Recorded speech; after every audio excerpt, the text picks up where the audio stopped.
Finally, Shane said those words I had been dreading would come someday. He told me to clear out a room because his mother would be moving in with us next month, saying he would bring her straight here after her discharge from the hospital. He claimed it would be easier to manage the house if we all lived together. My heart sank like a stone, knowing that living with my mother-in-law meant facing her harsh criticism day after day, without respite. I responded with a hesitant, "I understand," though every fiber of my being resisted the idea. It was clear that Shane was determined to have his mother move in, regardless of the cost to our family's peace. Years of experience had taught me that quiet preparation was wiser than fighting or resistance. Shane left the house with a satisfied smile, suspecting nothing of what was to come. Several hours later, after I had finished clearing things out and was resting, the phone rang unexpectedly. It was Shane, demanding to know why the house was empty. Let me introduce myself. I'm Ellie, a 45-year-old working mother and publishing company director. I live with my husband and 2 children, what seemed like a perfectly normal family on the surface. When we married, the concept of balancing career and family was just gaining popularity. Though it was still common for women to become full-time housewives after marriage in those days, Shane supported my decision to continue working. Out of gratitude for his support, I threw myself completely into juggling work, housework, and childcare after our children were born. Lately, though, I've been feeling the weight of these responsibilities pressing down on me like never before. My mother-in-law Sally, who has always opposed my working, has become increasingly vocal with her complaints. She would ask me how long I plan to keep working, accusing me of neglecting my husband and failing in my duties as a wife. She would remind me that in her day, work came second and a wife's duty was to dedicate herself to her family. I've not only devoted myself to my career, but have also meticulously managed both housework and child rearing. I've always seen this as my way of showing gratitude to Shane for allowing me to continue working. As a result, both my daughter and son have learned to help with household chores. My daughter folds laundry and does the ironing, while my son cleans the bathroom and fills the bath daily. When I come home, the children have everything prepared, leaving me to handle only meal preparation and cleaning. I'm truly grateful for this arrangement we've developed. However, despite us both working, Shane never helps with any household tasks. I've asked him countless times to help with housework, but his response is always the same. He says that he allowed me to keep working, so how dare I ask him to help with housework when I'm not even fulfilling my duties as a wife, telling me I'm too spoiled. Every time this happens, Shane complains to his mother, who then hurls cold words at me. She tells me that Shane is the main breadwinner, questioning why he should have to do housework, and saying this is why working women are criticized. She insists that I'm the only one obsessed with working and that I need to understand that. Lately, perhaps because she has too much free time, these unpleasant phone calls have become a nightly routine. Both my children and I have grown weary of the frequency and content of these calls. Recently, my children have started pretending to call me so I can escape these uncomfortable conversations. I'm grateful that Shane allowed me to maintain my career. Yes, that's the exact word he uses. But I lie awake most nights, struggling to understand why I must endure such constant, harsh criticism for being a working mother. I meticulously manage housework and childcare single-handedly, putting in endless hours to keep our home running smoothly, and it baffles me that my mother-in-law, who raised her own family, can't seem to understand the complexity of balancing these responsibilities. Her expectations feel like an impossible standard that keeps moving further away, no matter how hard I try to reach it. The stress has become almost unbearable lately, manifesting in headaches and sleepless nights that leave me exhausted. If it weren't for my children standing firmly by my side, I'm not sure how I would cope with this daily pressure. Their support has become my anchor in these turbulent times. This emotional strain is deeply intertwined with the reality of Shane's financial situation, which adds another layer of complexity to our family dynamics. The harsh truth is that his salary isn't just modest. It falls significantly below average for his age and experience level. His career began with a position at a small company, secured through family connections rather than his own merit, and you know what? I would have wholeheartedly supported him despite the low income if he had shown any genuine effort to grow or improve. Instead, he frequently expresses disappointment about not working for a more prestigious company, as if somehow the world owes him a better position without any effort on his part. Day after day, year after year, Shane simply goes through the motions at work, never seeking promotion opportunities, never working to enhance his skills or expand his professional network. If he truly had the ability and drive he claims to possess, he would have invested time in learning, developing new skills, and actively searching for better opportunities. But Shane has consistently neglected professional growth, resulting in stagnant wages, minimal raises, and perpetually low benefits. In stark contrast, I've built my career at a forward-thinking national corporation, one that pioneered maternity leave policies and maintained stable employment even during economic downturns. Through dedicated effort and persistence, I've advanced to the position of director, successfully managing numerous high-stakes contracts and projects. As a result, my income substantially exceeds Shane's, though he seems either unaware or unwilling to acknowledge this fact. Beyond my career achievements, I've taken full responsibility for our children's care and education, paying all associated costs directly from my salary. I've strategically maximized every corporate benefit available to support our family's needs. Looking back now, I realize that even during my unpaid maternity leave, it was my careful savings that sustained our family, not Shane's income. The reality is that maintaining our household expenses, including the children's various needs, would have been impossible on Shane's salary alone. This stark truth became even clearer when I recently reviewed our bank accounts. Housing costs, utilities, food, educational expenses, every single payment comes from my account. There isn't a single financial contribution from Shane in our entire financial history, not one. When this realization hit me, I could only laugh from sheer exhaustion and disbelief.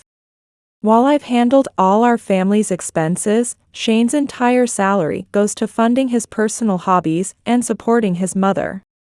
Despite my gratitude for his initial support of my career choice, I've more than repaid that debt through years of managing both our household and finances.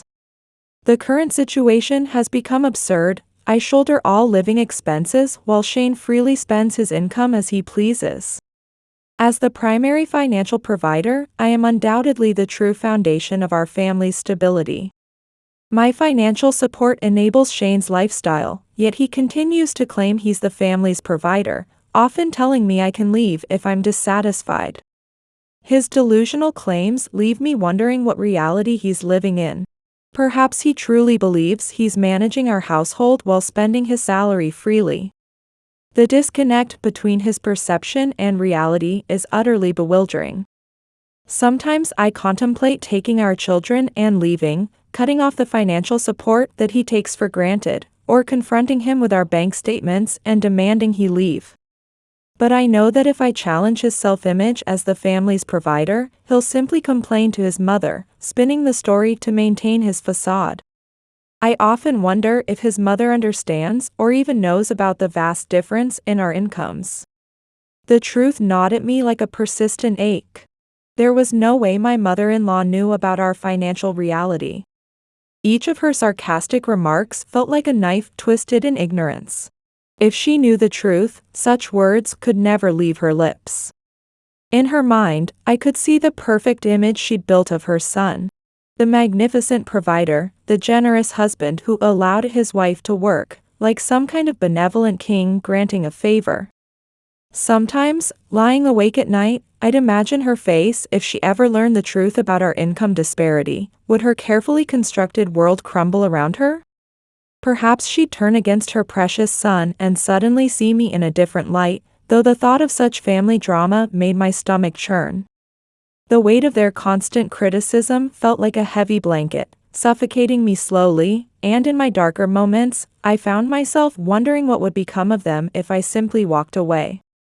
Life has a way of changing the game when you least expect it, and it happened one afternoon when my mother-in-law fell and injured her leg at home. The doctors insisted on hospitalization for both treatment and rehabilitation. There was no way around it. With my father-in-law long gone and her living alone, the responsibility fell squarely on either Shane's shoulders or mine. The phone calls started immediately, her voice dripping with accusation as she demanded to know why I was torturing her by not rushing to the hospital, her complaints about pain mixed with an endless list of demands. During her hospital stay, every ring of my phone became a source of anxiety. Each answer brought a barrage of requests and demands. She'd rattle off items she needed, and heaven forbid I mentioned being at work. The scolding that followed made me feel like a schoolgirl being reprimanded. With my work schedule already stretched thin like a rubber band about to snap, I made what I thought was a logical decision: let Shane take care of his own mother. Her icy criticism of my career choices had become more than just irritating. It was like some water torture, each drop slowly wearing away at my sanity. Having Shane handle his mother's hospital visits seemed like the perfect solution, at least in my mind. But when I suggested this to Shane, his response hit me like a slap in the face. He demanded to know why I couldn't do it, throwing his own work schedule in my face as if his time was somehow more valuable than mine. The irony was bitter, his own mother, yet he was trying to dump all responsibility on me when he should have been the first to step up. I swallowed my rising anger and responded with carefully measured words, explaining that I too had work and household responsibilities, but adding that his mother would probably prefer his company anyway. This wasn't just diplomatic, it was the honest truth. While my mother-in-law seemed to find some perverse pleasure in tormenting her daughter-in-law, I understood that someone with limited mobility needed positivity and good communication more than anything else. I had my reasons for avoiding direct care of my mother-in-law, each one earned through years of experience. Still, I made sure her clothes were washed and folded with meticulous care, packed as carefully as if they were delicate china.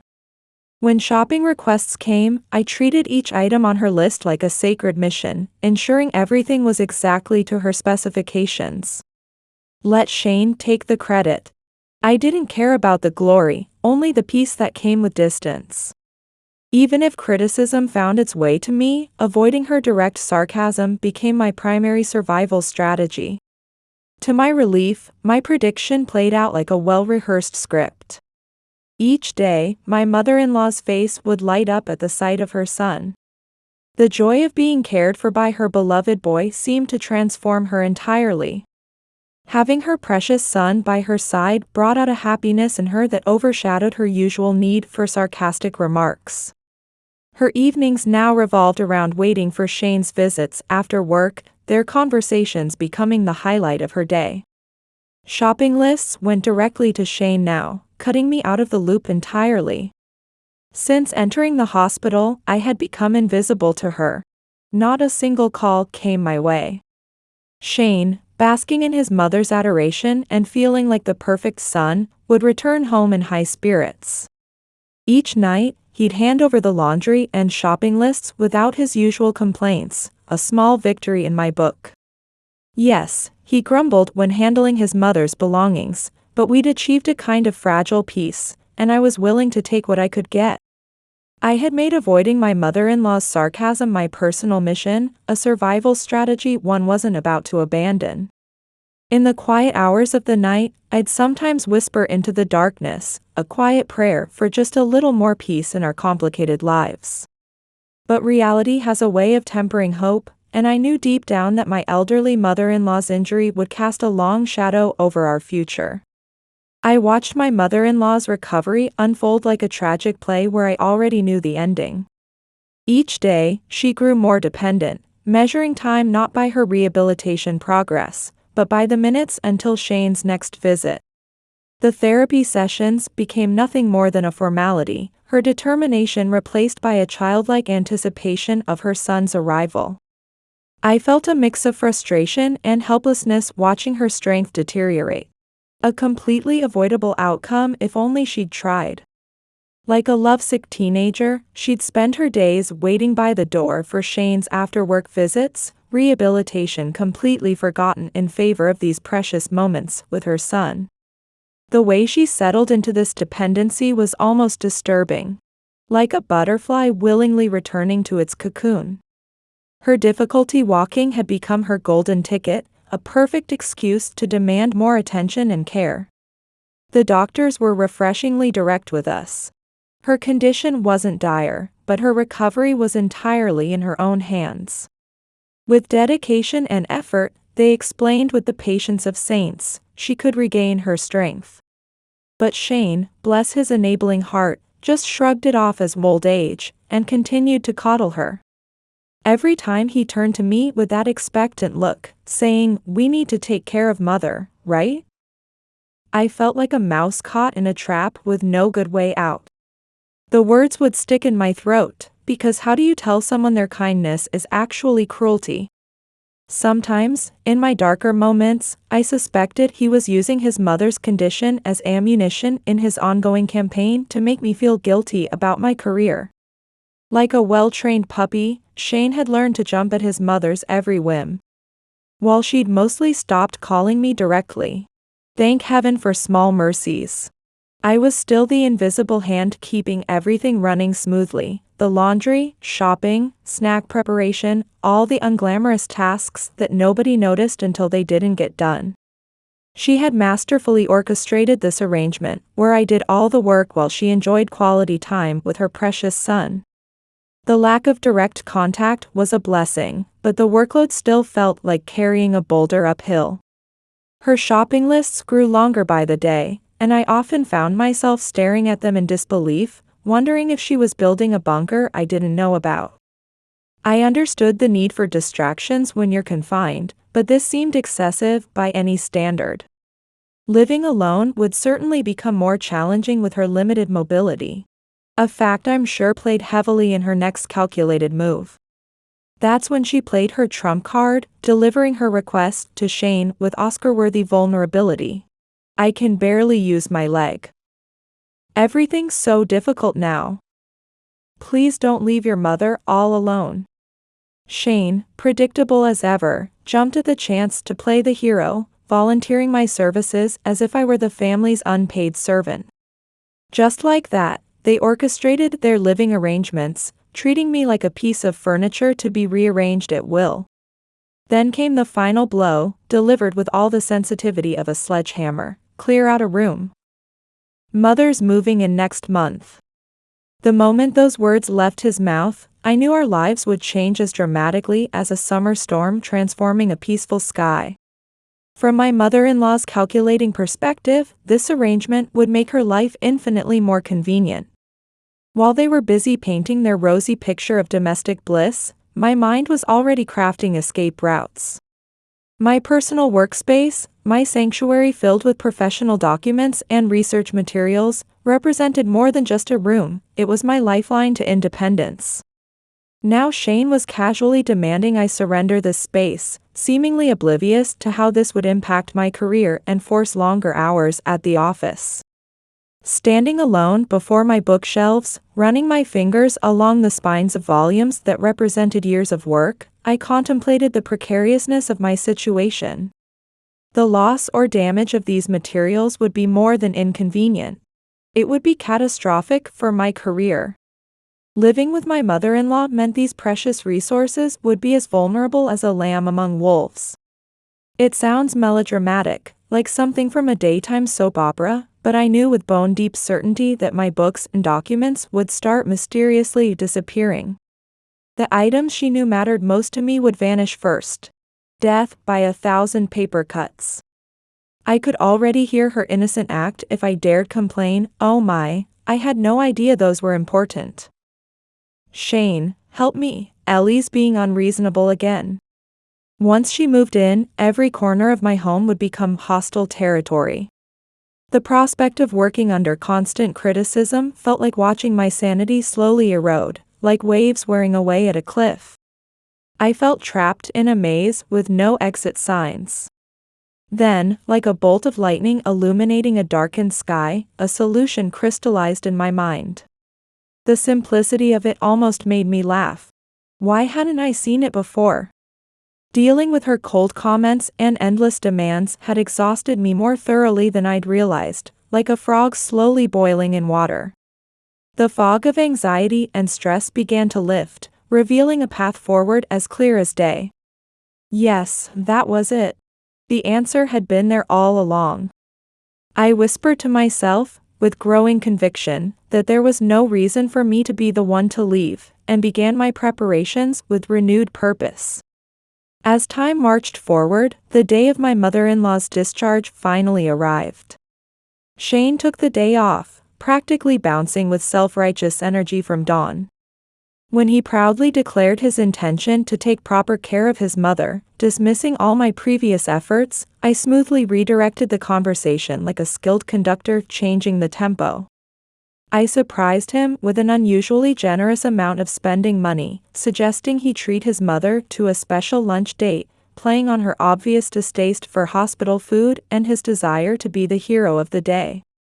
I smiled to myself as Shane fell right into my carefully laid trap. He was absolutely delighted with the unexpected surprise money. "Wow, you really think of everything," he said cheerfully. He told me he'd take his mother for a drive and asked me to prepare the house for her comfort, promising to call later about dinner plans. Then he left, blissfully unaware of what was coming. Just like that. I had to stifle a laugh at how simple my plan was turning out to be. This would buy me the time I needed. My heart was racing as I waited for Shane and his mother to return. Like a woman possessed, I threw myself into clearing out the house. Everything had to be done before they got back. Hours later, just as I was catching my breath after finishing the move, the phone rang with a shrill tone that made me jump. It was Shane, calling earlier than expected. While he'd been out picking up his mother, I'd moved all our belongings to the new apartment I'd secretly rented. All I'd left behind were some of Shane's things and his mother's bedding. "Oh, you're back already?" I answered calmly when Shane called in a rage after discovering the empty house. "Remember how you asked me to clear out the rooms? Well, I cleared out the rooms and the living room too. Now it's nice and comfortable for your mother. You two can enjoy your time together." Shane exploded. He ranted about how there was nothing left in the living room or kitchen. Just like clockwork, he fell back on his favorite line about being the family provider. Oh, how laughable that claim was when I'd been the one financially supporting both the family and him, though I'd never been able to prove it before. How can you claim to be supporting the family when you spend your paycheck on your mother's allowance and your own entertainment, and still demand extra money from our household budget? When Shane tried to counter my argument, his response was completely irrational. "I'm the man of the house, and you, as my wife, should obey me." "Bring the furniture back right now," he demanded. "No, I won't," I replied firmly. I bought the living room furniture and kitchen appliances with my salary. Don't worry, the children are with me. I've been paying the rent, utilities, and groceries all along.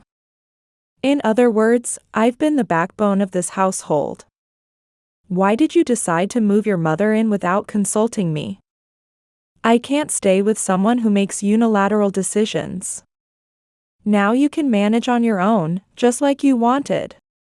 Something seemed to dawn on Shane then. "Wait, what about the rent for this house?" "I'll cover all payments until the end of this month," I explained. "But starting next month, it's your responsibility. I've already canceled the electricity, gas, and internet contracts, so you'll need to set those up yourself." As Shane finally grasped the situation, his mother erupted in anger. She started shouting, saying what a terrible daughter-in-law I was, using my job to corner her son. "That's enough," she yelled. Are you planning to live luxuriously with Shane? I wondered if she truly understood the reality of Shane's income.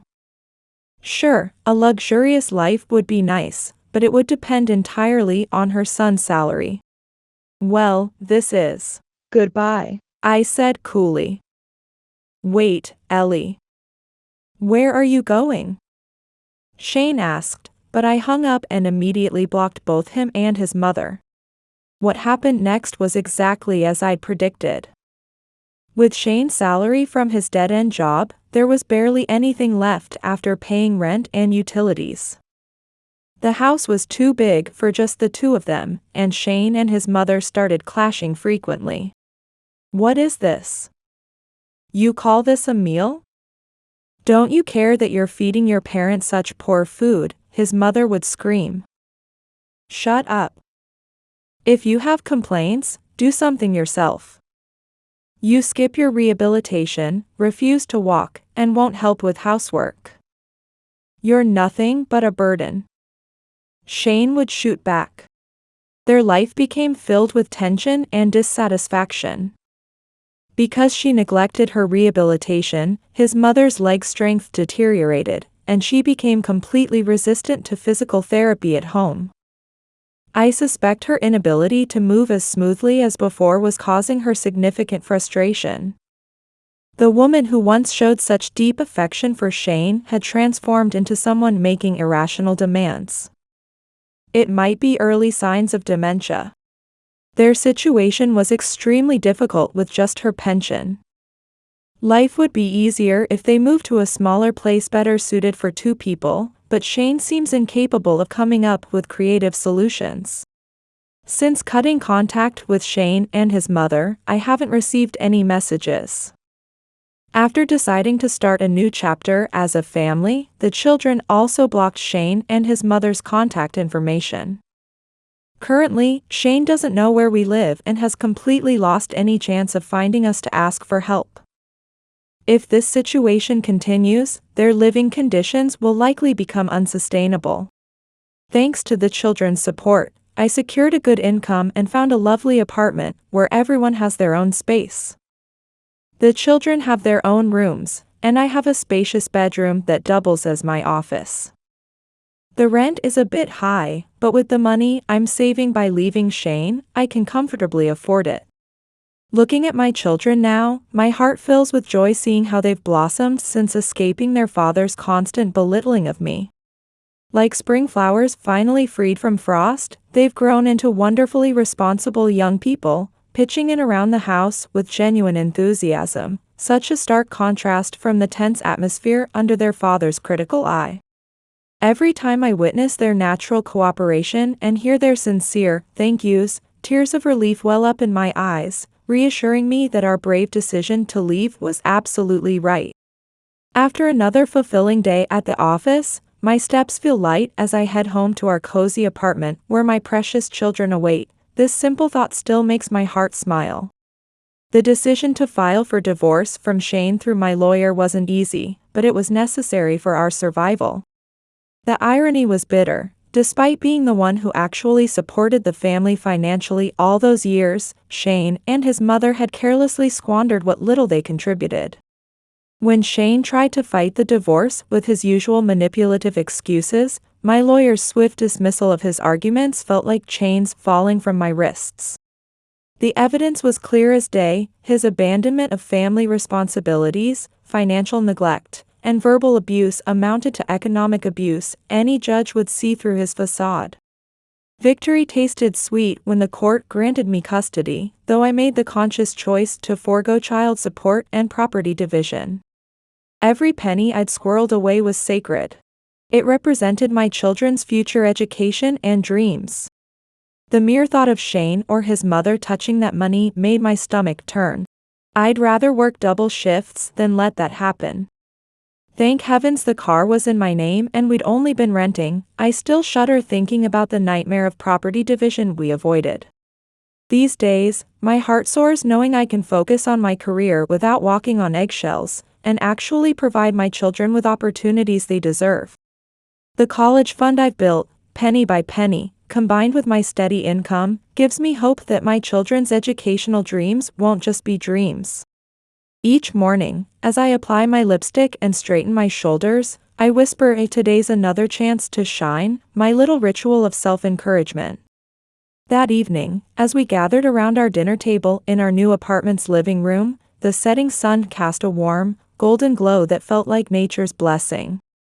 "Hey, Ellie," my daughter called, and my heart warmed at the use of my name instead of a mom. It represented our evolution into something deeper than traditional mother-child roles. "How's life treating you these days?" she asked with genuine interest. I let the question settle in my mind like a gentle rain before answering. For the first time in decades, I feel truly free to be myself, no more ducking criticism or trying to meet impossible expectations. My son's earnest expression touched my soul as he set down his glass and confessed they'd always admired my work ethic, despite their grandmother's cruel words.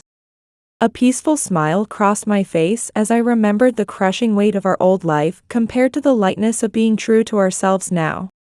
Just last week, I found myself sharing my journey with a young colleague struggling with work-life balance, remembering my own battles all too well. Though I hear whispers about Shane and his mother in their small apartment, about his mother's declining health, I feel only a distant calm where anger once lived. I've made peace with allowing the children to maintain a connection with their grandmother through birthday cards. Life's too precious to waste on bitterness. My daughter's suggestion of a beach vacation brought sunshine to my heart. Such a simple pleasure that once seemed impossible. Watching the sunset paint our sky in deepening shades of blue, I felt our story unfolding like a favorite book. Each page better than the last. These quiet, meaningful days stretch before us like an open road. Our happiness might not make headlines, but it's real and entirely ours. I hold this truth close to my heart. We chose this path together, and it leads exactly where we need to go.